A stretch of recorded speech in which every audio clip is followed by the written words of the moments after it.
வல்ல இறைவனுடைய திருவடிகளை என்னுடைய மனமொழிமைகளால் போற்றி பணிகின்றேன். அன்புக்கும் வணக்கத்துக்கும் உரிய இன்றைய நிகழ்ச்சியினுடைய தலைவர் திருமதி பத்மா சோமகாந்தன் அவர்களே, யாழ்ப்பாணத்தின் குறியீடுகளில் ஒன்றாய் விளங்கிய அண்ணா தொழிலகத்தினுடைய அதிபர், 50 ஆண்டுகளாக நம் மண்ணோடு கலந்து மண்ணினுடைய இன்ப துன்பங்களில் எல்லாவற்றிலும் பங்கெடுத்து இன்றும் நம்மோடு துணை நின்று வாழ்கின்ற அண்ணா தொழிலக அதிபர் நடராஜா அவர்களே, என்றைக்கும் என் மேல் அன்பு சொரிந்து என்னை போற்றி வளர்த்தெடுக்க முனைகின்ற தொடக்க உரை நிகழ்த்திய திருஞான சுந்தரம் ஐயா அவர்களே, சபையிலே இருக்கின்ற அறிஞர் பெருமக்களே, பெரியோர்களே, தாய்மார்களே, இளைஞர்களே, குழந்தைகளே, உங்கள் அனைவருக்கும் என்னுடைய அன்பு சார்ந்த நன்றியையும் வணக்கத்தையும் தெரிவித்து மகிழ்ச்சி அடைகின்றேன்.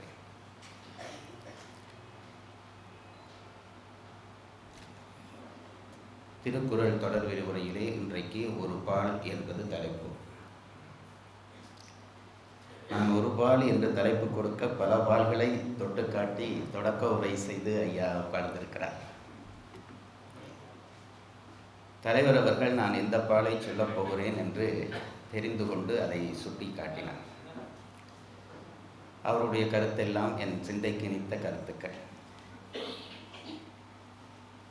நிறைவிலே அப்பா வைக்கல் பட்டடைக்கல் இல்லை என்ற செய்தியும் இருந்தது. எல்லோருக்கும் எல்லா கருத்துக்களையும் சொல்லுகிற உரிமை உண்டு என்பதிலே என்றைக்கும் எனக்கு மறுப்பில்லை.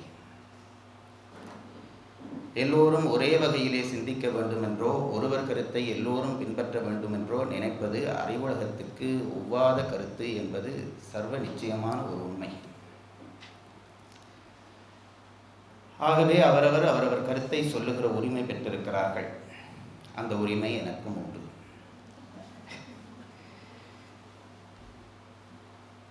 நேற்றைய தினம் திருக்குறள் எப்படி அறம், பொருள், இன்பம் என்ற 3 கூறுகளாக பிரிந்தது,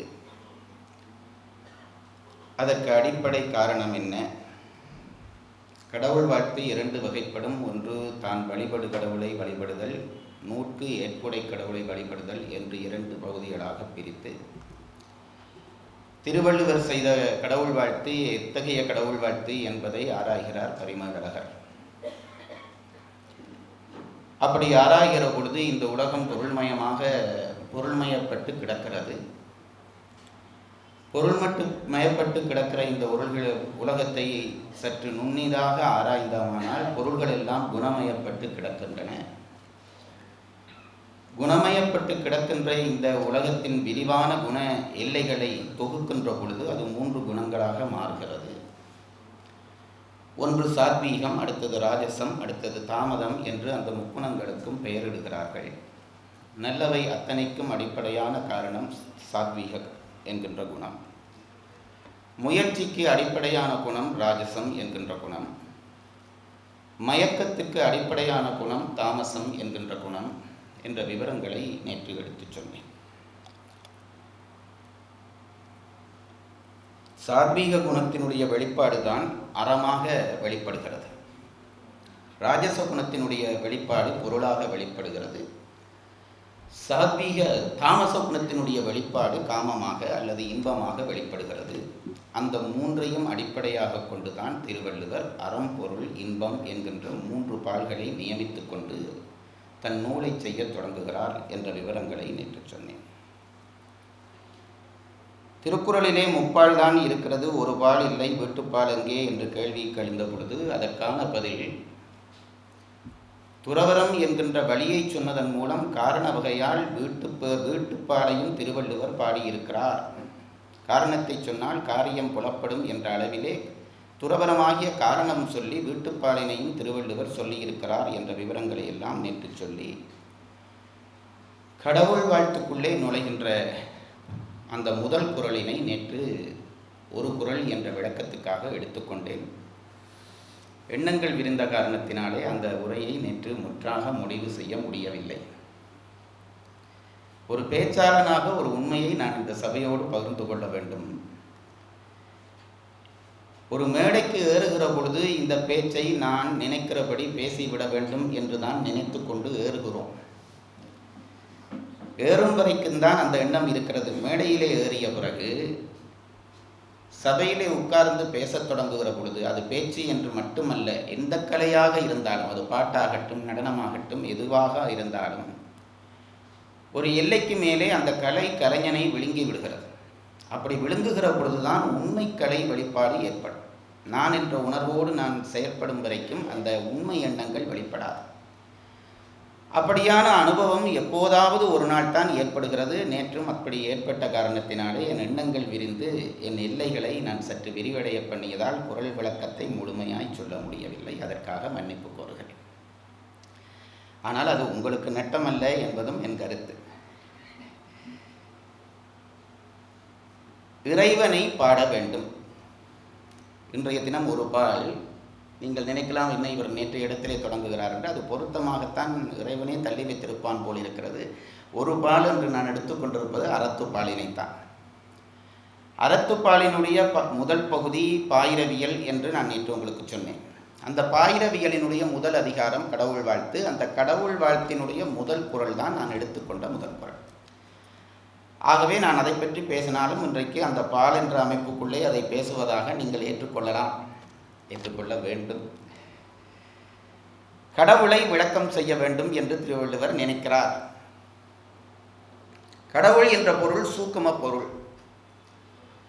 சூக்கும பொருளினை நாம் தெரிந்து கொள்ள முடியாது, காட்சியளவிலே தெரிந்து கொள்ள முடியாது. பிற்காலத்திலே வந்த நாத்திகர்கள் அளவைகளிலே பின்னாலே வந்த 2 அளவுகளை அவர்கள் ஏற்றுக்கொள்ளவில்லை. ஒரு உண்மையை நாம் அறிவதற்கு 3 அளவைகள் தான் வழி செய்யும். அளவை என்பது லாஜிக் என்று நேற்றே உங்களுக்கு சொன்னேன். ஒரு உண்மையை 3 வகையாகத்தான் நாம் அளந்து அறிய முடியும். அந்த 3 அளவை என்னவென்றால், ஒன்று புலன்களால் காண்பது, அது காட்சி அளவை என்று சொல்லப்படும். பிரத்யட்ச பிரமாணம் என்று அதற்கு வடமொழியிலே பெயர். மொழியை எதிர்க்கிறோம் என்று வடமொழியின் பல உத்தம விஷயங்களை இழந்து போனோம். பிரத்யட்ச பிரமாணம் என்று காட்சி பிரமாணம். ஒன்றை நான் இப்பொழுது இந்த மைக் இருக்கிறது என்று சொல்கிறேன் என்றால் அதற்கு நான் வேறொரு பிரமாணமும் உங்களுக்கு சொல்ல தேவையில்லை. உங்கள் கண்ணாலே இதை காண முடியும், காட்சி பிரமாணம். சில விஷயங்களை கண்ணாலே காண முடியாது, காண தேவையில்லை. கண்ணாலே காணாமலே சில பொருள்களினுடைய உண்மையை நாம் அறிய முடியும். அதற்கு என்ன செய்ய வேண்டும் என்று கேட்டால், கண்ணாலே காணுகிற பொருள்களினுடைய தொடர்பை அவதானித்து கொண்டிருக்கிற நாங்கள் அந்த தொடர்பு பற்றி ஒன்றை காணுகிற பொழுது மற்றொன்றை காணாமலே கண்டதாய் சொல்ல முடியும். இதற்கு அனுமான பிரமாணம் என்று பெயர். கருதல் அளவை என்று தமிழிலே இதை சொல்வார்கள். நெருப்பை மூட்டுகிறோம் அடுப்பிலே. நெருப்பு மூழ்கிற பொழுதெல்லாம் அதனோடு புகை வருகிறது, அது இயல்பு. ஆகவே நெருப்பை காணுகிற இடத்திலே எல்லாம் புகையை கண்டு பழகிய நாங்கள் ஒரு பாதை ஊடாக நடக்கிறோம். ஒரு மலை தெரிகிறது, அந்த மலையிலே புகை வருகிறது. நெருப்பை காணவில்லை, புகை வருகிறது. புகைக்கும் நெருப்புக்குமான தொடர்பு நம் மனதிலே ஏற்கனவே பதிவானது. அந்த பதிவு கொண்டு புகையை கண்டதும் புகை இருக்கிறபடியால் அங்கே நெருப்பு இருக்கிறது என்று ஊகிப்பது அனுமான பிரமாணம். இது அனுமானித்து அறிகிற பிரமாணம். ஒன்றை வைத்துக்கொண்டு இன்னொன்றை அறிவது. மற்றொரு பிரமாணம் இருக்கிறது, உயர்ந்தோர் சொல்ல கேட்பது. ரொம்ப தெளிவாக இந்த 2 விஷயத்தையும் கோடிட்டு கொள்ள வேண்டும். எல்லாரும் சொல்ல கேட்பது அல்ல, உயர்ந்தோர் சொல்ல கேட்பது. யார் உயர்ந்தவர்கள் என்றால் அதற்கு பெரிய விளக்கங்கள் சொல்லுகிறார்கள். அதெல்லாம் சொன்னால் பிறகு இன்னும் சொற்பொழிவு நீண்டு கொண்டு போய்விடும். எவருக்கு யோக காட்சி இருக்கிறதோ அந்த காட்சியினாலே உண்மையை உணரக்கூடியவர்கள் சொல்வதை அப்படியே ஏற்றுக்கொள்வது, இது ஒரு பிரமாணம். இந்த பிரமாணத்தை நாம் நிராகரிக்க முடியாது. இதற்கு ஆகம பிரமாணம் என்று பெயர். இதை தெரிந்து கொள்ளுங்கள். காட்சி பிரமாணம், அனுமான பிரமாணம், ஆகம பிரமாணம், இந்த 3இலே ஒன்றாலே தான் நீங்கள் உண்மையை அறிகிறீர்கள். இதை மறந்து போகக்கூடாது. பழைய காலத்திலே இந்த மூன்றும் சுத்தமாக இருந்தது. காட்சி பிரமாணம் சுத்தமாக இருந்தது, அனுமான பிரமாணம் தீர்மானமாக இருந்தது, ஆகம பிரமாணம் உத்தமர்கள் சொல்ல கேட்டோம். இப்போ நான் சும்மா உங்களை கேட்கிறேன், இந்த பிரமாணங்களுக்குள்ளே நாங்கள் எப்படி அகப்பட்டிருக்கிறோம் என்ற உண்மை உங்களுக்கு தெரிவதற்காக கேட்கிறேன். சந்திரனிலே முதல் கால் வைத்தவர் யார்? சும்மா நமக்கு ஒரு அளவில் தெரியும், நீல் ஆம்ஸ்ட்ராங்கோ அப்படின்னு சொல்லுகிறோம். நான் இப்போ எனக்கு இதுகள் தான் எனக்கு தான் தெரியாண்டா உங்களுக்கும் தெரியாத போல தான் கிடக்குது. முதல் ஒருவர் போய் சந்திரனிலே கால் வைத்தார், அவர் பெயரை சொல்லுகிறோம். இப்போ நான் கேட்கிறேன், கேட்ட உடனே இந்த பெயர் சொல்லுகிறீர்களே, அவர் கால் வச்சதை நீங்கள் எத்தனை பேர் பார்த்தீர்கள்? எத்தனை பேர் பார்த்தீர்கள்? ஐயா சொல்லுகிறார், தொலைக்காட்சியிலே பார்த்தேன் என்கிறார். தொலைக்காட்சியிலே காட்டுகிற காட்சி அதே காட்சி தான் என்று உங்களுக்கு எப்படி தெரியும்? இன்றைக்கெல்லாம் எத்தனையோ காட்சிகள் காட்டப்பட்ட பிறகு அது பொய் தொலைக்காட்சி என்கிறார்கள். நான் சும்மா பொதுப்படத்தான் சொல்கிறேன், நீங்கள் ஒன்றும் பம்புக்கு சிரித்து என்ன மாட்டிவிட வேண்டாம். ஆகவே நாம் நம்பிக்கை கொள்கிறோம், சில பேரிலே நம்பிக்கை கொள்கிறோம். தொலைக்காட்சி சொல்கிறது, வானொலி சொல்கிறது, பேப்பர் சொல்கிறது. இன்றைய ஆகம பிரமாணங்கள் எல்லாம் இவை தான். எவனும் எவதையும் மாற்றக்கூடியவனை எல்லாம் உயர்ந்தவனாக்கி அவன் கூற்றை ஆகம பிரமாணமாக்கி அதை சத்தியமாக நம்புகிறோம். உயர்ந்தவர்களாகிய பெரியோர் சொன்ன ஆகம பிரமாணங்களிலே ஐயப்பாடுகளும் கேள்விகளும் ஆராய்ச்சியும் ஆய்வும் செய்து கொண்டிருக்கிறோம். சாதாரணமானவர்கள் ரொம்ப இன்றைக்கொன்று சொல்லி நாளைக்கொன்று சொல்லி நாளை மறுநாள் ஒன்று சொல்லக்கூடியவருடைய வார்த்தைகளை எல்லாம் பிரமாணமாக கொண்டு மிகச் சான்றோர்களாக இருக்கக்கூடிய திருவள்ளுவர், கம்பர் போன்றவர்களை ஆய்வுக்குட்படுத்த வேண்டும் என்று சொல்லிக் கொண்டிருக்கிறோம். அதை ஏற்றுக்கொள்ள வேண்டும் என்று கேட்டுக்கொண்டிருக்கிறோம். இதுதான் நம் நிலை. ஒன்றை புரிந்து கொள்ளுங்கள், ஆகம பிரமாணம் என்றால் என்ன என்று கேட்டால் வேறொன்றும் இல்லை, உயர்ந்தவன் சொல்ல வேண்டும். அவன் சொன்னால் அப்படியே நான் கேள்வி இல்லாமல் அதை ஏற்றுக்கொள்ள வேண்டும். இதை அறிவுலகம் ஏற்குமா என்று ஒருவேளை அம்மா கேட்கக்கூடும். ஒருவர் சொல்வதை அப்படியே ஏற்றுக்கொள்வதா? ஏற்கிறோம். டாக்டரிடம் போகிறோம், நம் வருத்தத்தை சொல்கிறோம், அவரெல்லாம் சோதித்து பார்த்துவிட்டு மருந்து எழுதி தந்து இதை காலம் 2 நேரம் போடுங்க, 3 நேரம் போடுங்க, பின்னேரம் போடுங்கன்னு சொல்லுகிறார்கள். 6வது அது பற்றி ஆராய்ச்சி பண்ணி மருந்து போடுகிறீர்களா? நான் கேட்கிறேன்.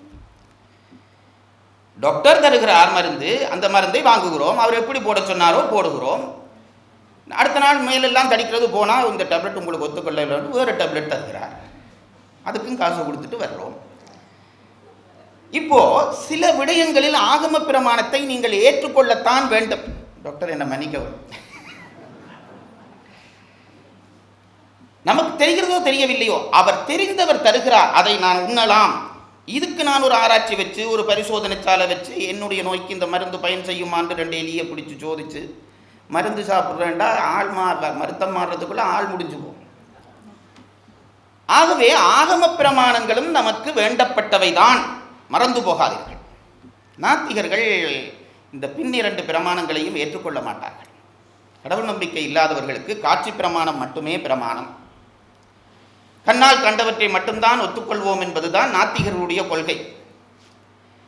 அதனாலே அவர்களுக்கு பூதங்களே 4 தான் என்று சொன்னார்கள் அந்த வாதிகள்.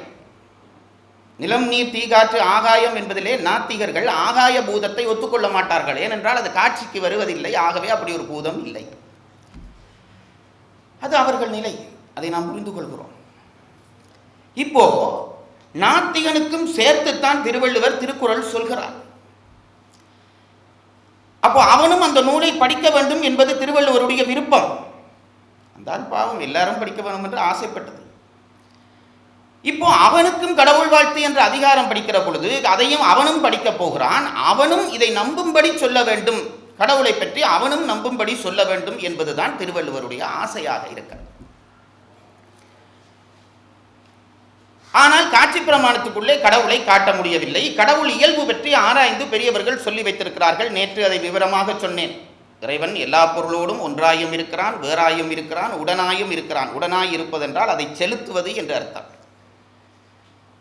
இறை என்ற ஒரு பொருள் இல்லாமல் உலகத்தில் எந்த பொருளுக்கும் அசைவில்லை. அவனின்றி ஒரு அணுவும் அசையாது என்ற மொழி பொய்மொழி அல்ல. ஆகவே இறைவனை உணர்த்த வேண்டும், இறைவனுடைய பண்புகளை உணர்த்த வேண்டும். அதை புரியாதவனுக்கு சொல்ல வேண்டும். புரியாதவனுக்கு சொல்வதற்கு ஒரே ஒரு வழி உவமை சொல்வதுதான் என்று தெரிந்து கொண்ட திருவள்ளுவர் உவமை தேடுகிறார். எந்த உவமையை சொன்னால் கடவுளுடைய தன்மையை இந்த நூலை படிக்கிறவன் புரிந்து கொள்வான். அப்படி தேடிய பொழுது அவருக்கு கிடைத்த உவமை ஆனா என்கின்ற உவமை. நேற்று இதுவரைக்கும் ஓரளவு பார்த்தோம். சில விஷயங்கள் இன்று புதிதாகவும் சொன்னேன். ஆனா என்ற ஒரு எழுத்தை தவிர கடவுளை உவமையால் விளங்கப்படுத்துவதற்கு வேறு எந்த உவமையும் பொருந்துகிறதாக இல்லை. அது என்ன ஆனாவுக்கு என்ன சிறப்பு? நான் நேற்றே சொன்னேன். தமிழினுடைய சிறப்புகள் சிலது சொல்லிக் கொண்டிருக்கிற பொழுதுதான் நேரம் போய் இடையிலே நிறுத்தினேன். உண்மையிலே சொல்லுகிறேன் பாருங்கள், நாங்கள் தமிழ் தமிழ் தமிழ் என்று பேசியது அதிகம், சிந்தித்தது குறைவு. திருவள்ளுவர் சிந்தித்தார், அதிகம் பேசவில்லை. திருக்குறள் முழுவதும் நீங்கள் எடுத்து பார்த்தீர்களானால் தமிழ் என்ற சொல் திருக்குறளிலே இல்லை. தமிழ் என்ற சொல் திருக்குறள் பூரா நீங்கள் தேடி பார்த்தீர்களானால் தமிழ் என்ற சொல் இல்லை. ஆனால் தமிழ் என்றால் திருக்குறள் தான். அப்படித்தான் தமிழர்கள் வாழ வேண்டும். பிற்காலத்திலே தமிழ் என்று சொல்வதுதான் தமிழ் உணர்ச்சி என்று நினைத்தார்கள். தமிழுக்கு அமுதென்று பேர், அந்த தமிழின்ப தமிழங்கள் உயிருக்கு நேர் என்று ஏதோ 8 வரியில் 10 தரம் தமிழ் சொன்னார் என்று பாரதிதாசனை கொண்டு போய் அங்கே வைக்கிறார்கள். மொழியை வார்த்தைகளாலே சொல்லி பிரயோசனம் இல்லை, பண்பாட்டினால் சொல்ல வேண்டும். அதுதான் திருவள்ளுவருடைய நோக்கம். திருவள்ளுவர் தமிழ் என்ற சொற்பிரயோகத்தையே பயன்படுத்தவில்லை. ஆனால் திருக்குறளை சொல்லாமல் தமிழன் என்று ஒருவன் தன்னை அடையாளப்படுத்த முடியாது. இதுதான் அந்த உண்மை தமிழனுடைய லட்சணம். தமிழுக்கு என்ன சிறப்பு என்று கேட்டால், தமிழ் மொழி ஒரு சாதாரண மொழி அல்ல. நாங்கள் எல்லோரும் அதை எல்லாம் கிண்டலாகவே எடுத்து முடிச்சிட்டோம். தமிழ்ச்சங்கத்துக்கு யார் தலைமை தாங்கினார்கள் என்றால் சிவபெருமான் தலைமை தாங்கினார் என்பதுதான் நம் தமிழ் மரபு. இதெல்லாம் நம்பக்கூடிய கதையா? அவர் சிவபெருமான் எல்லாம் சுற்றி கொண்டையும் போட்டு சந்திரனும் வச்சு பாம்பும் வச்சு தமிழ்ச்சங்கத்துக்கு தலைமை தாங்கினா நடக்குமா? ஆறு பக்கத்தில் இப்போ சிவபெருமான் இதில் இருந்தால் நான் இப்படி பக்கத்தில் உட்கார முடியுமா? எந்த பாம்பு இப்போ கொத்துதோண்டு பயந்து கொண்டு தான் இருந்திருக்க வேண்டும். இது என்ன நம்பிக்கை என்று கேட்டால், அறிவினுடைய முடிவு சிவம்தான். அந்த பொருள் ஏதோ ஒரு வகையிலே நான் யாரை தலைவராக இருத்தினாலும் அவருக்குள்ளே அந்த சிவம் பதியட்டும் என்று தமிழ் புலவர்கள் நம்பினபடியால் தான் சிவனே தலைவன் என்று ஒத்துக்கொண்டார். இப்போ அந்த சிவனாலே படைக்கப்பட்டது, இறைவனாலே படைக்கப்பட்ட மொழி என்று நம் மொழியை பற்றி நாம் பெருமையாக சொல்லுகிறோம். அதற்கு ஏதாவது அடையாளங்கள் உண்டா? நான் எப்பவும் சொல்லுகிறேன் பாருங்கள், தமிழினுடைய முதல் எழுத்தை சரியாக விளங்கினால் தமிழினுடைய முழு பெருமையும் விளங்கிவிடும். தமிழினுடைய முதல் எழுத்தை விளங்கினாலே தமிழினுடைய முழு பெருமையும் விளங்கிவிடும். நான் நேற்று சொன்னேன் உங்களுக்கு, தமிழிலே 30 எழுத்துக்கள், 12 உயிரெழுத்து, 18 மெய்யெழுத்து, ஒரு அலி எழுத்து என்று சொல்கிறோம். அதை எழுத்து கணக்கிலே சேர்ப்பதில்லை. 30 எழுத்து, 12 18. அதைத்தான் நேற்று சொல்லிக் கொண்டிருந்தேன். அப்போ தமிழ் எழுத்து ஆங்கில எழுத்தை விட அதிகம் இருக்கிறது என்றால் உச்சரிப்பு ஒரு எழுத்துக்கு ஒரு உச்சரிப்பு என்று இருக்கிறபடியால் தான் அந்த எழுத்து அதிகரித்தது. நீங்கள் எங்கும் தமிழிலே ஒரு எழுத்துக்கு இதுதான் உச்சரிப்பு என்று படித்து விட்டீர்கள் என்றால் பிறகு எங்கும் அந்த உச்சரிப்பை பிரயோகப்படுத்தலாம். ஆங்கிலத்திலே அதுக்கு வழி இல்லை. மனநம்தான் ஆங்கிலத்தினுடைய அடிப்படை. உங்களுக்கு இன்ன இடத்திலே இந்த சொல்லிலே இன்ன எழுத்துக்கு இதுதான் உச்சரிப்பு என்பதை நீங்கள் பாடமாக்கி வச்சிருக்க வேண்டும். அந்த மொழி அமைப்பை வைத்துக்கொண்டு நீங்கள் திடீரென்று சொல்ல முடியாது, சொன்னால் மாறிப்போய்விடும். அது நான் நேற்று உங்களுக்கு விளக்கமாக சொன்னேன். தத்துவார்த்த அடிப்படையிலே தமிழ் மொழியை அமைத்திருக்கிறார்கள். அது மிகப்பெரிய பெருமை. பெயர் வைத்திருக்கிற அழகே ஒரு சிறப்பல்லவா? உயிர் மெய். தமிழ் எழுத்துக்களிலே உயிரெழுத்து 12. அது உங்களுக்கு தெரியும். ஆனாவில இருந்து அவ்வண்ணா வரைக்கும் 12 எழுத்துக்கள். மெய்யெழுத்து 18. அதை 3ஆக பிரிக்கிறார்கள்: வல்லினம், மெல்லினம், இடையினம். இதெல்லாம் தமிழிலே இதை செய்து வைத்திருக்கிற நுட்பம் ஆச்சரியமானது. தமிழிலே உயிரெழுத்து 12க்கும் ஒரு பெயர் வைத்திருக்கிறார்கள். இலக்கணக்காரர் வைத்திருக்கிறார்கள், நான் வைத்ததாக நினைக்கப்படாது. தமிழ் எழுத்து 12க்கும் ஆண் எழுத்து என்று பெயர், ஆம்பல் எழுத்து.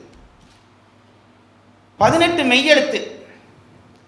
அந்த 18 மெய்யெழுத்துக்கும் பெண்ணெழுத்து என்று பெயர் இலக்கணக்காரர் சொல்லுகிறார்கள். ஆண் எழுத்து 12, பெண் எழுத்து 18. எப்பவும் ஆண் வீதாசாரம் பெண் வீதாசாரத்தை விட குறைவாகத்தான் இருக்கிறது போல் இருக்கிறான். ஆண் எழுத்து 12, பெண் எழுத்து 18. இந்த பெண் எழுத்து 18 ஆறாக பிரிக்கிறார்கள். 3 ஆறுகள்: மெல்லினம், இடையினம், வல்லினம். இது என்ன அமைப்பு என்று கேட்டால் அதில் ஒரு பெரிய சிறப்பு பாருங்கள். இந்த ஆண் எழுத்து ஆனாவன்னா இருக்கிறதல்லவா, இது 12. இங்கால மெய்யெழுத்து கிச்சு தட்டு என்று நாங்கள் பெயர் சொல்லி கொண்டு போவோம். இந்த பெண் எழுத்து எல்லாவற்றுக்கும், மெய்யெழுத்து என்று சொல்ல பெண் எழுத்து எல்லாவற்றுக்கும் பொட்டு வைத்திருக்கிறார். அப்போ பாருங்க, அப்பவே பெண்கள் பொட்டு வைக்க வேணும்னு தமிழன் முடிவு பண்ணிட்டான். மெய்யெழுத்து எல்லாவற்றுக்கும் பொட்டிடப்பட்டிருக்கிறது. அது ஒரு தமிழ் பண்பாடு போல் இருக்கிறது. எழுத்து பெண் எழுத்து என்று வச்சோனையே அதுக்கு பொட்டு வச்சுட்டான். இப்போ மெய்யெழுத்துக்கள் 18, அதை 3ஆக பிரிக்கிறார்கள். மெல்லினம், இடையினம், வல்லினம். பெண்களில் 3 வகையானவர்கள் உண்டு. ஒன்று ரொம்ப மென்மையானவர்கள், நடுத்தரமானவர்கள், கிட்டத்தட்ட ஆம்பளைகளுக்கு சமமானவர்கள். இது நான் சும்மா பொதுப்பட சொல்றேன். நான் இங்கே அம்மாவோட தொட்டுட்டேன்ன்றது என்னெல்லாம் வன்புக்கு வரப்படாது. இது நான் இன்றைக்கு சொல்ல வச்சிருந்த விஷயம். 3 வகையான எழுத்துக்கள். இதனாலே தான் உங்களுக்கு நான் இதெல்லாம் சும்மா ஒரு ஆக்சிடென்டாக அமைந்த ஒன்றல்ல, திட்டமிட்டு அமைந்த இடம் ஒன்று. மெல்லினம், வல்லினம், இடையினம் என்று 3 பகுதி. பெண் எழுத்துக்களுக்குள்ளே 3 பகுதி, ஆண் எழுத்துக்களுக்குள்ளே 2 பகுதி. குற்றெழுத்து, நெட்டெழுத்து. ஆம்பளை அல்ல, ஒன்று வலிமையான ஆம்பளை இருக்கிறான், மற்றவன் கொஞ்சம் அப்படி இப்படி அட்ஜஸ்ட் பண்ணுறவன் இருக்கிறான். 2 வகை. ஆனா குற்றெழுத்து ஆ நெட்டெழுத்து, ஈ குற்றெழுத்து ஈ நெட்டெழுத்து. இந்த பெண் எழுத்துக்கள் இருக்கின்றனவே, இதையெல்லாம் திருவள்ளுவன் மட்டும் இதை அமைத்துக் கொண்டு விளங்கவில்லை, கம்பன் விளங்கினான். விஸ்வாமித்திரன் ராமனை அழைத்துக் கொண்டு போகிறான். மிதிலைக்கு போகிற வழியிலே 3 பெண்களை தரிசனம் பண்ணிருக்கிறான். உங்களுக்கு தெரியும், அந்த கதை தெரியும். முதல் தாடகையை காட்டுகிறான், பிறகு அகலிகையை காட்டுகிறான், முடிவிலே தான் சீதையை சந்திக்க செய்கிறான். தாடகை வல்லினம், நான் சொல்லாமலே உங்களுக்கு தெரியும். அகலிகை இடையினம், சீதை மெல்லினம். பெண்மையினுடைய 3 வகையையும் தரிசனப்படுத்துகிறான் விஸ்வாமித்திரன். காட்டி பார்த்துக்கொள், இப்படியும் இருக்கிறார்கள், இப்படியும் இருக்கிறார்கள், சீதையும் இருக்கிறாள். இது மட்டுமல்ல, தமிழ் எழுத்துக்களை நீங்கள் புணர்த்தி வருகிற பொழுதுதான் எழுத்து விரிகிறது. ஒரு மெய்யெழுத்தையும் ஒரு உயிரெழுத்தையும் சேர்த்தால் உயிர் மெய் வரும். எவ்வளவு அடிப்படை உண்மை சொல்லி இருக்கிறார்கள் என்பதற்காக நான் இதை சொல்லுகிறேன். இக் இக் ஒரு மெய்யெழுத்து, இதனோடு ஆ ஒரு உயிரெழுத்து சேர்த்தால் கிட்டத்தட்ட மனுஷ வாழ்க்கை நம்முடைய இலக்கணத்துக்குள்ள உண்டு பாருங்க. புணர்ச்சி விதி என்றே அதுக்கு விதி இருக்கிறது. எழுத்துக்கள் எப்படி புணரும் என்பதை அதை சொல்றதுக்கு ஒரு பகுதி படித்து வச்சிருக்கிறார்கள் இலக்கணத்தில். நாங்கள் அதை படிக்கல, அதை கொஞ்சம் வித்தியாசமா படிப்பிச்சா படிகள் முழுவதும் அந்த படிவா படிப்பிப்பாங்க. நாம அதை ரொம்ப சொல்லி சொல்லி கரைச்சல் படுத்தி விட்டதால் விட்டாங்க. அதை செக்ஷனை மாற்றுங்கண்ணே, அதுக்கு உரியால் நீங்கள் தான். புணர்ச்சி விதிகளை பார்த்தால் எது எது எப்படி எப்படி புணர்ந்தால் எப்படி எப்படி எழுத்துக்கள் பிறக்கும் என்பதை மானுட வாழ்க்கை, உயிரும் ஆணெழுத்தும் பெண்ணெழுத்தும் புணர்கிற பொழுது எப்படி இன்னொரு எழுத்து தோன்றுகிறது என்பதுதான் தமிழ் இலக்கண எழுத்தினுடைய அடிப்படை. அதனால் சொன்னேனே, இக்கென்ற ஒரு எழுத்து. நான் என் ஆசிரியர், இதை என்னுடைய பெரிய நான் புத்திசாலித்தனம் பண்ணி சொல்லதான் நினைக்காங்க, என் ஆசிரியர் இலக்கண வித்தகர் சொன்ன விஷயங்கள் சொல்லுகிறேன். இக்கென்ற ஒரு எழுத்து மெய்யெழுத்து, அதனோடு ஆ என்ற ஒரு உயிர் குற்றெழுத்தை சேர்க்கிறேன். இக் பிளஸ் ஆ என்ன எழுத்து வருகிறது? கா. இக் ஆ கா ரெண்டையும் சேர்த்து பாருங்கள். இக் என்ற எழுத்தையும் ஆ என்ற எழுத்தையும் சேர்த்து விட்டால் கா என்ற எழுத்து பிறக்கிறது. இது மெய், இது உயிர், இது உயிர்மெய். இப்போ இந்த கா என்ற எழுத்து எங்கள் ஆசிரியர்கிட்ட நான் கேட்டேன், ஏன் அந்த உயிர்மெய் உயிர்மெய் என்றெல்லாம் வைத்திருக்கிறார்களே, தத்துவத்தோடு ஏதாவது பொருத்தம் உண்டா என்று கேட்ட பொழுது அவர் எனக்கு ஒரு பேருண்மையை சொன்னார். திகைத்து போனேன். ஒரு எழுத்துக்கு ஆ என்பது வடிவம், இக் என்பது வடிவம். அந்த எழுத்தினுடைய இயக்கத்துக்கு ஒரு அளவு வச்சிருக்கிறார்கள். இப்போ ஒரு எழுத்தை எது வரைக்கும் நான் சொல்ல முடியும் என்று அந்த எழுத்துக்கான இயக்கத்துக்கு அந்த எழுத்தினுடைய இயக்க அளவை குறிப்பதற்கு ஒரு வழி வைத்திருக்கிறார்கள். அதற்கு மாத்திரை என்று பெயர். ஒரு மாத்திரை என்றால் எவ்வளவு என்றால், இப்படி விரலோட விரலை அமர்த்தி இப்படி என்றது. அப்படி இல்லையா கண்ணும் சிமிட்டுவது, இதுதான் ஒரு மாத்திரை. ஒரு குற்றெழுத்துக்கு மாத்திரை 1. ஒரு அ என்கிறோமே, அ என்ற எழுத்துக்கு மாத்திரை 1. இப்படி இங்கே பாருங்க, அ. இதையே நீங்கள் நீட்டி நெட்டெழுத்தாக சொன்னால் ஆ என்றால் அதுக்கு மாத்திரை 2. மாத்திரைன்ற அந்த உள்ளுக்கு போடுற மாத்திரை என்ன சொல்கிறாங்க, ஏன்னா இப்போ நாங்கள் இல்லைன்னா அதோட தான் ஜீவியம். மாத்திரை என்பது நான் சொல்றேன், அந்த அந்த சவுண்ட் அளவுக்கு பெயர் வச்சிருக்கிறார்கள், ஒரு மாத்திரை. அப்போ ஒரு உயிர் குற்றெழுத்துக்கு, ஒரு குற்றெழுத்துக்கு மாத்திரை 1, நெட்டெழுத்துக்கு 2. இதை இன்னும் தேவைக்களவா நீட்டலாம். இதுக்கெல்லாம் தமிழ் ஒரு ஒரு அதனுடைய அந்த நான் அதை என்ன சொல்கிறது, தமிழில் சொல்ல தெரியல. அது அவங்க பண்ணி வச்சிருக்கிற தொழில்நுட்பம் இருக்குதே, படிக்காமல் இருக்கிறோமே என்று கவலைப்படுகிறேன் பாருங்கள். ஒரு தலைமுறை இதை விட்டுட்டு இருக்குதே, இது பாரம் என்று ஒரு தலைமுறை சொல்லி கொடுக்குதே என்று நினைக்க எனக்கு நெஞ்சு கொதிக்கிறது. இந்த மாத்திரை கணக்கு இருக்கிறதே, ஒரு மாத்திரை ஒரு எழுத்துக்கு 2 மாத்திரை, அதை நீட்டி சொல்ல போறாயா, ஆ என்ன நீட்டு, ஆ. இவ்வளவும் போதும், சாதாரண மொழிநடை பயிற்சிக்கு இவ்வளவும் போதும். ஆனால் சில நேரத்திலே இன்னும் நீட்ட வேண்டி வரும். எல்லாம் பொதுவாக அப்படி நெடுக நீட்டி கொண்டிருந்தால் அது நல்லா இருக்காது. அவசியம் வருகிற பொழுது, உணர்ச்சி வெளிப்பாடு வருகிற பொழுது நீட்ட வேண்டி வரும். அதற்கு அளவடை என்று ஒரு மொழி லட்சணம் வைத்திருக்கிறார்கள். அளவடை என்றால் இருக்கிற அளவை விட இன்னும் கொஞ்சம் நீட்டி சொல்லு. இப்போ அது எப்படி, அது என்னென்று கேட்டால் அதுக்கு சொல்வார்கள், அளவடை என்னவென்றால், கண்டிப்பாக ஒருத்தன் கீரை விற்கிறான். கீரை விற்கிறவன் மாத்திரை கணக்கு பார்த்து தொல்காப்பியம் படிச்சுட்டு கீரை கீரை கீரை கீரை கீரை வாங்கலையோ கீரை வாங்கலையோண்டா ஒருத்தனும் வாங்க மாட்டான். அவன் எப்படி விற்கணும், கீரையோ கீரை. அந்த இழுவை இழுத்தால்தான் அந்த ஓசை வீட்டுக்காரிக்கு போய் கீரை வாங்கப்படும். ஆகவே சத்தத்தை தேவைக்கேற்ப தேவையின் இடத்துல நீட்டலாம். ஒரு செத்த வீட்டுக்கு போயிட்டோம், போய் ஒருத்தர் இறந்து கிடக்கிறார், நம்ம ரொம்ப உறவினவர், இலக்கணம் படிச்சிருக்கிறோம், இத்தனை மாத்திரை தான் எடுத்துக்கொண்டு ஐயோ ஐயோ ஐயோ ஐயோன்றா அழுகையும் வராது, மற்றவனுக்கு சிரிப்பு தான் வரும்.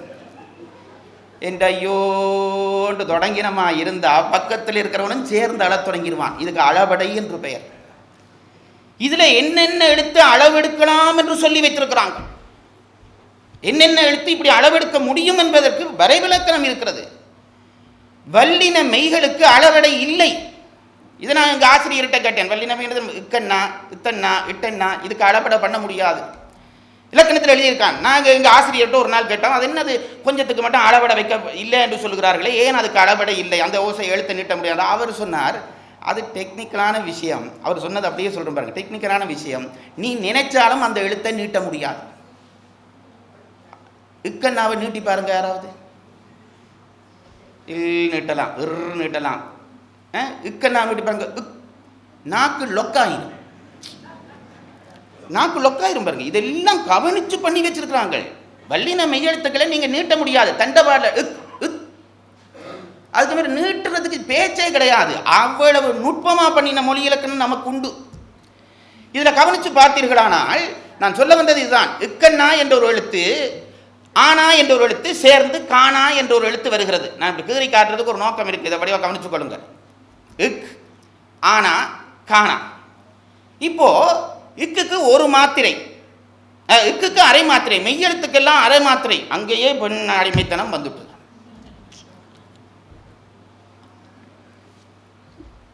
உயிரெழுத்து என்று சொல்லப்பட்ட ஆண்களுக்கு, ஆணெழுத்துக்கு எல்லாம் ஒரு மாத்திரை.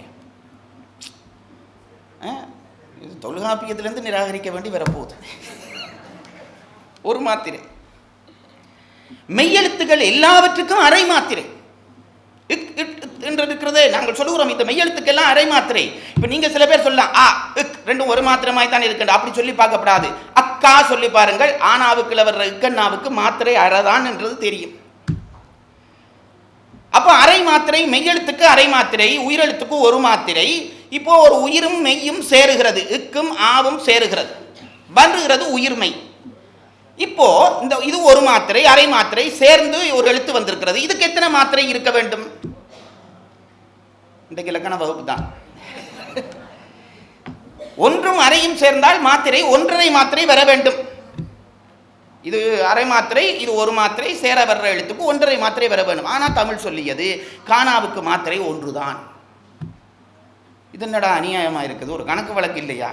ஒன்றும் அரையும் சேர்ந்தால் ஒன்றரையில் வர வேணும், ஒன்றுன்றானே என்று கேட்டால் எங்கள் ஆசிரியர் சொன்னார், நீ கவனிச்சு பார், இக்கண்ணாவும் ஆனாவும் சேர்ந்து காணா வருகிறதே, கவனித்து பார்த்தீங்கன்னா தெரியும், இந்த கானாவிலே ஆனாவினுடைய எந்த வடிவமும் இல்லை. கவனிச்சு பாருங்க, இந்த இக்கண்ணாவும் ஆனாவும் சேர்ந்து தான் கானா வந்தது. கானாவில் ஆனாவினுடைய ஏதாவது அம்சம் இருக்கிறதா? இல்லை. எதனுடைய அம்சம் இருக்கிறது? இக்கண்ணாட அம்சம் தான் இருக்கிறது. இக்கண்ணாவும் ஆனாவும் சேர்ந்து வருகிற கானாவிலே இக்கண்ணாவினுடைய அம்சம் இருக்கிறதே தவிர ஆனாவுடைய அம்சம் இல்லை. வடிவத்திலே இக்கண்ணாவினுடைய அம்சம், இயக்கத்திலே ஆனாவினுடைய அம்சம் ஒரு மாத்திரை. இது என்னவென்று கேட்டால், ஒரு உயிரும் மெய்யும் சேருகிற பொழுது வடிவத்தினாலே அதற்கு மெய்யினுடைய வடிவம்தான் வரும். ஆனால் இயக்கம் உயிரினுடைய இயக்கம்தான். நான் சொல்கிறது உங்களுக்கு புரிகிறதா? இப்போ நான் இருக்கிறேனே ஒரு உயிர் மெய், நான் மட்டுமல்ல, நீங்கள் எல்லாரும் தான். என் உயிர் மெய். இப்போது என்னுடைய உயிர் மெய்யுக்குள்ளே ஒரு உயிரும் மெய்யும் கலந்திருக்கிறது. ஆனால் என் உயிரை நீங்கள் இனம் காண முடியாது. என் வடிவம்தான் உங்களுக்கு நான், என் மெய்தான் என்னுடைய அடையாளம். ஆனால் நான் இப்போ பேசுகிறேனே, இயங்குகிறேனே, இது என் உடம்பு பேசுவதல்ல, மெய் பேசுவதல்ல, என் உயிர் தான் பேசும். என் இயக்கம் உயிரினுடைய இயக்கமும் வடிவம் மெய்யினுடைய வடிவமும் எப்படி ஒவ்வொருவருக்கும் அமைகிறதோ அப்படி தமிழ் எழுத்தை சேர்க்கிற பொழுது மெய்யெழுத்தினுடைய வடிவமும் உயிரெழுத்தினுடைய இயக்கமும் வரும் என்பதை என்றைக்கோ பதிவு செய்தான். அதனாலே தான் உயிர்மெய் என்ற அமைப்பு அதற்கு பொருந்தியது. இப்படி ஒரு நுட்பமான மொழி நம் தாய்மொழி என்று நினைக்கிற பொழுது பெருமையாக இருக்கிறதா இல்லையா? இங்கே பாருங்க, உலகத்தில் இன்றைக்குத்தான் அழிப்பிறப்புகள் பற்றி உலகம் பேச ஆரம்பித்து கவலைப்பட ஆரம்பித்திருக்கிறது. அப்படி ஒரு பிறப்பு இல்லை என்று சொன்னார்கள். அப்படி இருக்கிற பிறப்பை குற்றமாக கருதினார்கள், தண்டித்தார்கள். இன்றைக்கு நாகரீக வளர்ச்சியிலே உலகம் ஆமாம் அப்படியும் சில பிறவிகள் இருக்கத்தான் செய்கின்றன என்று ஒத்துக்கொண்டிருக்கிறார்கள். அலி என்றால் என்னவென்றால் ஆணும் இல்லை பெண்ணும் இல்லை. இன்னொரு விதமாக சொல்வதென்றால் ஆணும் தான் பெண்ணும் தான். இது ஒரு நுட்பம். இதுக்கு வடிவம் கொடுத்தவர்கள் சைவர்கள் என்றைக்கு கொடுத்தார்கள்? அர்த்தநாரி வடிவம் கொடுக்கிற பொழுதே இதை எடுத்து விட்டார்கள். அவன் அவள் அது எனும் அவை மூவினமையின் என்று மெய்கண்ட சாஸ்திரத்தினுடைய முதநூலாகிய சிவஞான போதத்தின் முதல் சூத்திரம் சொல்லுகிறது. உலக உயிர்களை மூன்றாக பிரிக்கலாம். ஒன்று ஆண், அடுத்தது பெண், அடுத்தது அலி. இதை எழுத்து வடிவுக்குள்ளே கொண்டு வந்தவர்கள் தமிழர்கள். அது என்ன அலி எழுத்து என்றால் அகேனம், 3 புள்ளி குத்தி வைக்கிறோமே அகேனம். இதற்கு அலி எழுத்து என்று தமிழில் பெயர். அதை ஏன் அப்படி அலி எழுத்து என்று வைத்தார்கள் என்றால், பாட்டுகளிலே பாவிக்கிற பொழுது சில நேரத்திலே அதற்கு உயிரெழுத்து போல ஒரு மாத்திரை, சில இடங்களிலே மெய்யெழுத்து போல அரை மாத்திரை. ஒரு மாத்திரை எடுக்கிற பொழுது அது ஆண் எழுத்து, அரை மாத்திரை எடுக்கிற பொழுது பெண் எழுத்து. ஆணாகவும் பெண்ணாகவும் இருக்கிறபடியால் அலி எழுத்து. இதெல்லாம் இது என்னையா இது பெரிய விஷயமா? நாங்கள் சயின்ஸ் உலகத்தில் இருக்கிறோம் மட்டும் கொஞ்சம் பேர் பார்க்குறது எனக்கு விளங்குது. அவைகளுக்கு ஒரு செய்தி சொல்லுவேன். இந்த அலி எழுத்து இருக்கிறதே அது லேசான வேலை இல்லை. அந்த எழுத்திலேயே பாருங்கள் ஒரு நுட்பம். அலி என்றால் என்னென்றா, ஆணோ என்று கேட்டால் ஆண் தான், பெண்ணோ என்று கேட்டால் பெண் தான், ரெண்டுமா இருக்கிறபடியா அலியும் தான். 3 பக்கமாகவும் அதை பார்க்கலாம். இந்த எழுத்து அகேன எழுத்து இருக்கிறதே புள்ளி, இந்த 3 புள்ளி வைக்கிறோமே, ஆனாவை கொஞ்சம் இப்படி திருப்பி விட்டு பாருங்கள், ஆனா தலைகீழாக போயிடும், ஆனாவா இருக்காது. வேறு எந்த எழுத்தையும் அந்த அமைப்பில் வச்சு பார்த்தா தான் அந்த எழுத்து. அகேனத்தை நீங்கள் எப்படியும் திருப்புங்க, அகேனமாகவே தான் இருக்கும். 3 புள்ளி உள்ள எழுத்தல்லவா? இப்படி திருப்பினாலும் அகேனம் வந்துடும், இப்படி திருப்பினாலும் அகேந்திரம் வந்துடும். ஆண் என்றா ஆண், பெண் என்றா பெண், அலி என்றா அலி. அதை எப்படியும் பார்க்கலாம் என்பதற்கு ஏற்ற அதுக்கு வடிவமே கொடுத்துருக்குறான். எப்பேற்பட்ட தமிழ் மொழி! அது மட்டுமல்ல, அகேனம் என்ற இந்த எழுத்து இருக்கிறதே அதை கொண்டு போய் ஒரு நுட்பம் பண்ணினான். இன்றைய மிக நவீன ஆராய்ச்சியாளர்கள் சொல்கிறார்கள், அலிப்பிறப்பு எங்கே வரும் என்றால் ஆண்களுக்குள்ளே தான் வருமா, பெண்ணுக்குள்ளே அலி இல்லை. ஏன் பெண்ணுக்குள்ளே அலி வர முடியாதா என்று கேட்டால், அதற்காகத்தான் எழுத்தை 3ஆக பிரித்து வல்லினம் என்று வைத்து ஆண் தன்மை கொண்ட பெண் எழுத்தை அடையாளம் காட்டினார்களே தவிர. ஆனால் அதில் என்ன நுட்பம் என்று கேட்டால், ரொம்ப தெளிவாக லேசாக சொல்கிறோம் பாருங்க. ஒரு ஆம்பிளை பெண் தன்மை கொண்டானால் அவனை ஆணாக பாவிக்க முடியாது. இதுக்கு மேலே நான் விளக்கம் சொன்னால் கொச்சையாக போயிடும். ஆனால் ஒரு பெண் அலித்தன்மை ஆண் தன்மை கொண்டாலும் அவளை பெண்ணாக பாவிக்க முடியும். இதுக்கு மேலே நான் சொல்லப்படாது. நான் சொல்றது உங்களுக்கு புரிகிறதல்லவா? அதனாலே தான் அலி என்பது ஆண் எழுத்துக்குள்ளே ஆண்களுக்குள்ளே ஒரு பிறப்பு என்றார்கள். அதை எப்படி நுட்பமாக காட்டுறான்னு பாருங்க. அகேன எழுத்த தமிழ் எழுத்துல நாங்கள் எங்கே கொண்டு போய் வச்சிருக்கிறோம்? எங்கே கொண்டு போய் வச்சிருக்கிறோம் அகேனத்தை? ஆனாவன்னா தமிழ் நெடுங்கணக்கு சொல்லுகிற பொழுது ஆயோ அவ் அக்கண்டு முடிக்கிறோம். ஏன் மெய்யெழுத்துக்குள்ளே கொண்டு போய் சேர்க்கவில்லை? ஆண் எழுத்துக்குள்ளே தான் அந்த தன்மை வரும் என்று அன்றைக்கே விளங்கி கொண்டார்கள். ஆணும் பெண்ணும் சமபாதி அடைந்தது தானே அர்த்தநாரீஸ்வரர் வடிவம். இப்ப நான் கேட்கிறேன், ஏன் அர்த்தநாரீஸ்வரி என்று பெயர் வச்சிருக்கப்படாது? ஆணும் பெண்ணுமாக இருக்கிற உருவத்துக்கு ஆண்பால் முடிவுதான் கொடுத்திருக்கிறார்கள் தமிழிலே. இப்படி மிக நுட்பமான மொழி. ஒரு ஒரு ஒரு இன்றைய விஞ்ஞான உண்மை சொல்கிறேன். இப்போ ஒரு 2-3 வருஷத்துக்கு முதல் தினக்குரலிலே ஒரு விஞ்ஞானியினுடைய கட்டுரையை போட்டிருந்தார். அவர் எழுதியிருந்தார், இப்ப இந்த அலிப்பிறப்புகள் இப்பொழுது வர வர உலகத்திலே அதிகரிக்கின்றன என்கிறார்கள். அதற்கு காரணத்தை அந்த விஞ்ஞானி ஆராய்கிறார். ஆராய்ந்து அவர் சொன்ன ஒரு உண்மை, இந்த அலிப்பிறப்பு எப்போ வருகிறது என்றால், ஒரு ஆண் மிக ஆண்தன்மை குன்றி இருக்கிற நிலையிலே ஒரு வலிய பெண், கிட்டத்தட்ட ஆண்தன்மை கொண்ட பெண், அதிலும் ஆண்தன்மை மூர்க்கமாக இருக்கிற நிலையிலே புணர்ந்தால் பிறக்கிற பிறப்புகள் அலிப்பிறப்புகளாக பிறக்கின்றன. இது ஒரு விஞ்ஞானியினுடைய முடிவு. ஒரு அலி எப்பொழுது தோன்றுகிறான் என்றால், பெண் ரொம்ப உச்ச ஆண்நிலை அடைந்து ஆண் ரொம்ப பலையினப்பட்டிருக்கிற பொழுது அவர்கள் புணர்ந்தால் பிறக்கிற உயிர் அலிப்பிறப்பாக பிறக்கும். இது இப்ப கண்டுபிடிச்ச விஞ்ஞானி. நம் தமிழ் எழுத்திலே அகயனத்துக்கு பிறப்பு என்று சொல்லி, எழுத்து பிறப்புகள் எங்கெங்கே பிறக்கும் என்று அகயனத்துக்கு சொல்லி இருக்கிறார்கள். அகயனம் எங்கே பிறக்கும் என்று சொல்லுகிற பொழுது சொல்லுகிறார்கள், ஒரு உயிர் குற்றெழுத்துக்கு பின்னும், தமிழ் இலக்கணம் சொல்றேன், அகயனம் எங்க வரும் என்று கேட்டால் உயிர் குற்றெழுத்துக்கு பின். இது கொஞ்சம் கரைச்சலா தான் கிடக்கும். வேறுண்டு மனாமையா, குற்றெழுத்து ஆனா நெட்டெழுத்து ஆவண்ணா, சும்மா உதாரணத்தை வச்சுக்கொள்ளுங்க. உயிர் குற்றெழுத்துக்கு பின்னா ஒரு ஆனா ஈனா ஊனா இதுக்கு பிறகுதான் வரும் அகயனம். அப்ப என்ன, உயிரெழுத்து ஆணெழுத்து நிற்றேன், குற்றெழுத்து என்றால் ஆண்மையில் குறைந்தது. அப்ப இதுக்கும் வல்லின மெய் வல்லின உயிர்மைக்கும் இடையிலே தான் பிறக்கும் என்றார்கள். வல்லினம் என்பது நான் முன்னே சொன்னேன், பெண்மையிலே ஆண்தன்மை கொண்ட எழுத்து என்று சொன்னேனே, அது உயிர்மையாகிற பொழுது அதிலே இன்னும் கொஞ்சம் உயிரேறி தா என்று வருகிறது என்று வைத்துக் கொள்ளுங்கள். அப்படி ஒரு எழுத்து. இங்க பாருங்க, நாங்க இப்ப இஹ்னா தமிழ்ல எங்க போடுகிறோம் சொல்லுங்க பாப்போம். அகுது, இகுது, உகுது, ஒரு உயிர் குற்றெழுத்துக்கும் வல்லின உயிர்மைக்கும் இடையிலேதான் இந்த அகேனம் பிறக்கும் என்று தமிழ் நூலாசிரியன் தொல்காப்பியன் என்றைக்கோ சொல்லிவிட்டான். அதை விஞ்ஞானி இன்றைக்கு சொல்லுகிறான். அப்போ நான் எப்பவும் சொல்றேன் பாருங்க, இந்த ஆராய்ச்சி என்று தேவையில்லாத விஷயமெல்லாம் ஆராய்ச்சி பண்றவர்களுக்கு நான் சொல்லுகிற ஒன்று, இந்த தமிழ் இலக்கணத்தையும் தத்துவங்களையும் தொடர்பு பற்றி ஆராய்ச்சி பண்ணினோமானால் உலகத்துக்கு பல நன்மைகள் கிடைக்கும். இப்படி தமிழ் எழுத்து 1000, இப்படி செய்திகள் 1000 உண்டு. நான் நேரத்தை மினக்கெடுத்தவில்லை, விஷயத்துக்கு வருகிறேன். இந்த எழுத்துக்களுக்குள்ளே முதல் எழுத்து ஆனா.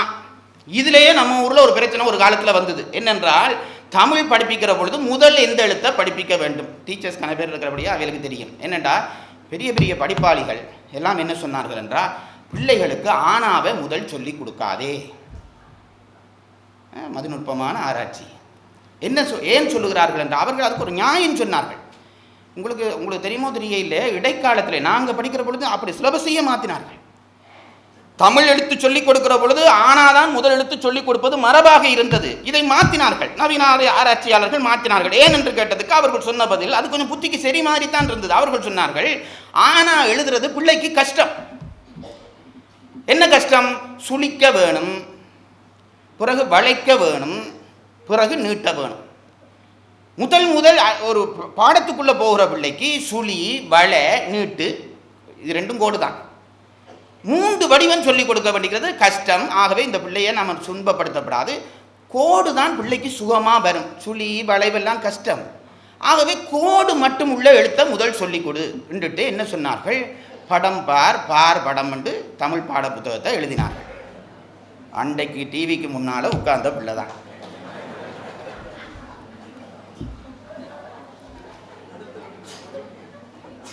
நான் போய் சொல்ல இல்லை, உண்மையாகவே ஏண்டா பானா டானா தானா பிள்ளைக்கு சுகமா, படிக்க சுகமா.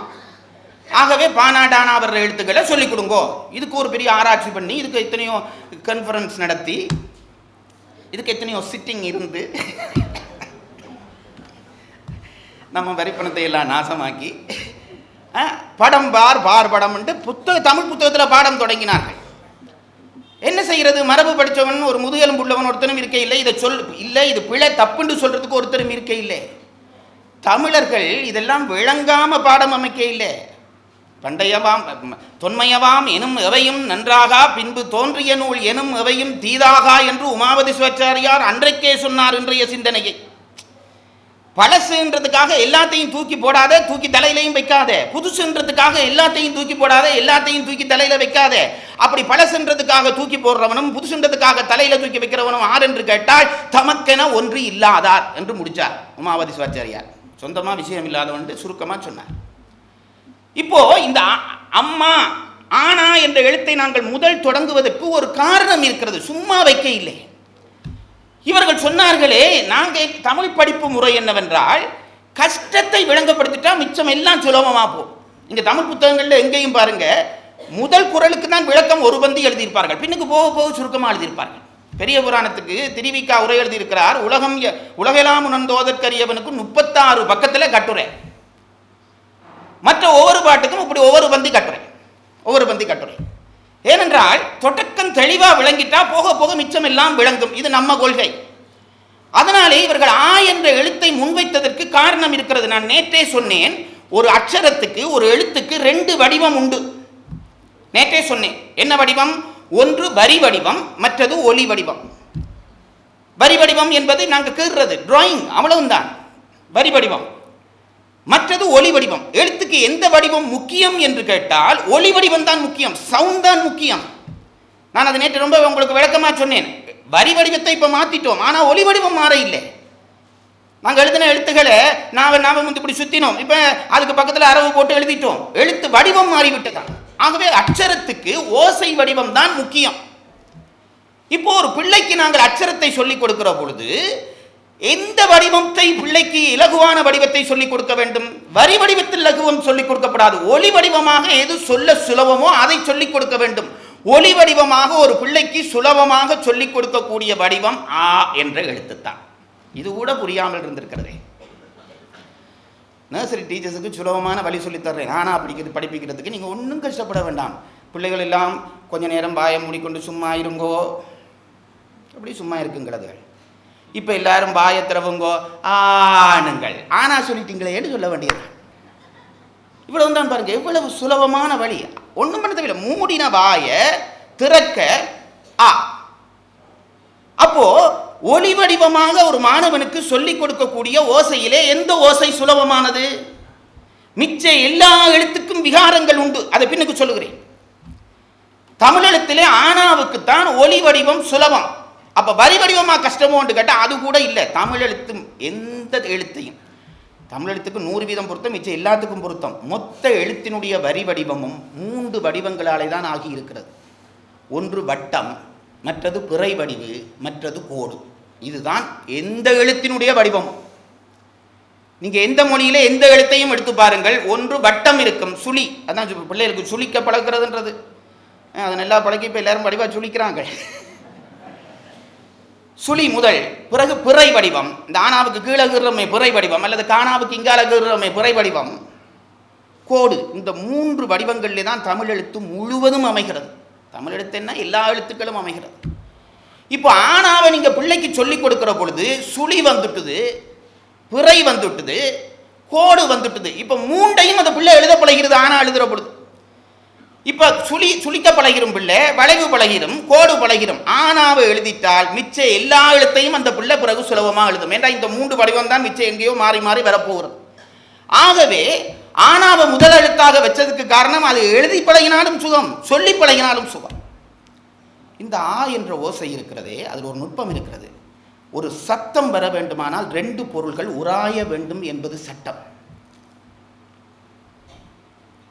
இங்க பாருங்க,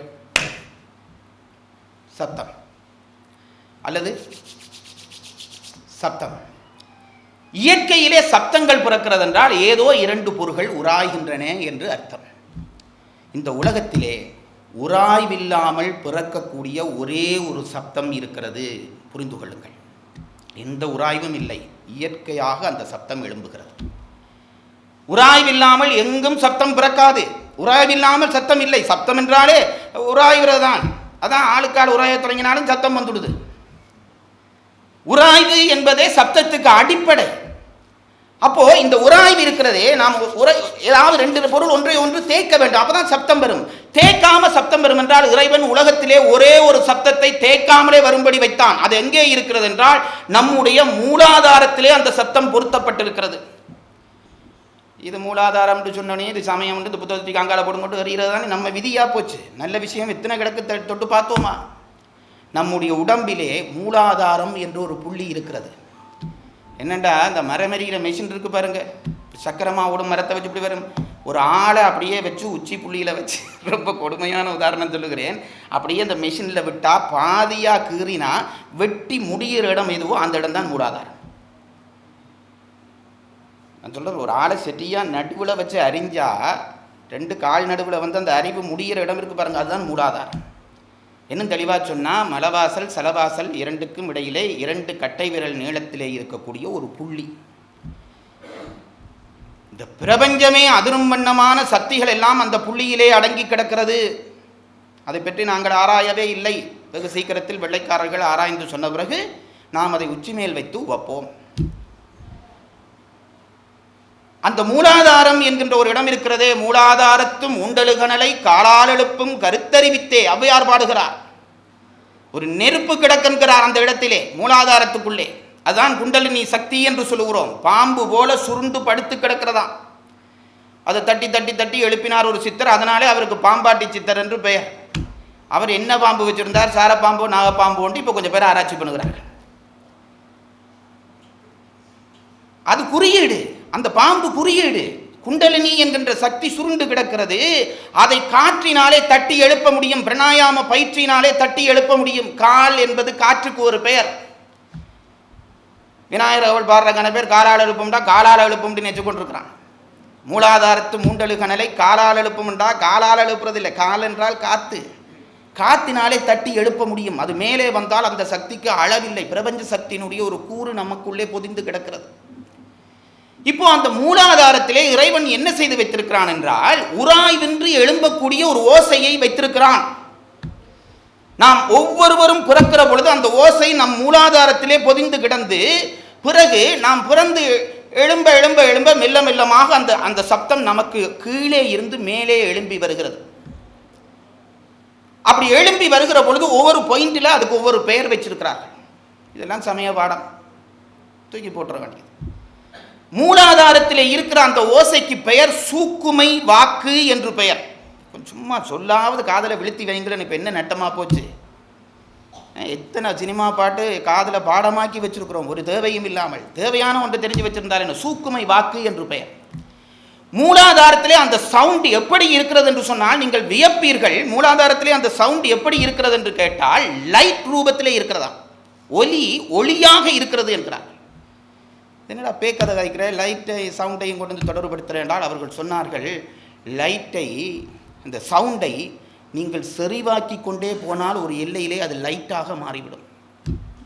ஆராய்ச்சி பண்ணுங்க ஐயா, சயின்ஸ் படிக்கிறவர் யாராவது இதை நிரூபி உலகத்துக்கு சொல்லுங்கள். இதை என்றைக்கோ நம் மூதாதையர்கள் சொல்லிவிட்டார்கள் என்று சொல்லுங்கள். அதுக்கு சூக்குமை வாக்கு என்று பெயர். அங்கே அதுக்கு சவுண்ட் என்ற வடிவமே இல்லை, லைட் தான் வடிவம். வெளிச்சமாக நம் மூலாதாரத்திலே இருந்து பிறகு நம் உடம்போடு சேர்ந்து சேர்ந்து மேலே எழும்பி அது கொச்சைப்படுகிறது. அந்த வாக்கு கொச்சைப்படுகிறது, மேலே எழும்பி வந்து தொப்புள் அடிக்க வருகிற பொழுது அந்த வாக்குக்கு பைசந்தி என்று பெயர். அந்த இடத்துக்கு வருகிற பொழுது அது அச்சரங்கள் கலந்த ஒரு ஒளி வடிவம். தனித்தனி அச்சரம் பிரியாது, ஒரு மெல்லிய ஒளி வடிவம் வந்துடும். பிறகு அந்த சவுண்ட் மேலே எழும்பி நடு நெஞ்சுக்கு வருகிறது. அப்படி நடு நெஞ்சுக்கு வருகிற பொழுது அதுக்கு மத்திமை என்ற அந்த வாக்குக்கு பெயர். இங்கே அச்சரங்கள் பிரிஞ்சுடுது. ஆனா ஆவண்ணா ஈனா ஈனா எல்லாம் எழுத்தா சொல்றோமே, அந்த எழுத்து இங்க பிரிஞ்சுடுது. பிறகு அந்த பிரிஞ்ச எழுத்து ரொம்ப தெளிவாகி மேலே எழும்பி தொண்டைக்கு வருகிறது. இதுல வைகரி என்று பெயர். அப்படி வைகரி என்று இதுல வர்ற சொல் இப்ப எழுத்து ஒவ்வொன்றும் தனித்தனியே நிற்கும். வாயுக்குள்ளால வெளியில இப்ப நான் வார்த்தை விடுகிறானே பாருங்க, இதுக்கு தூள வைகரி என்று பெயர். உள்ளே நிற்கிற பொழுது சூக்கும வைகரி என்று பெயர். வாக்கு 4.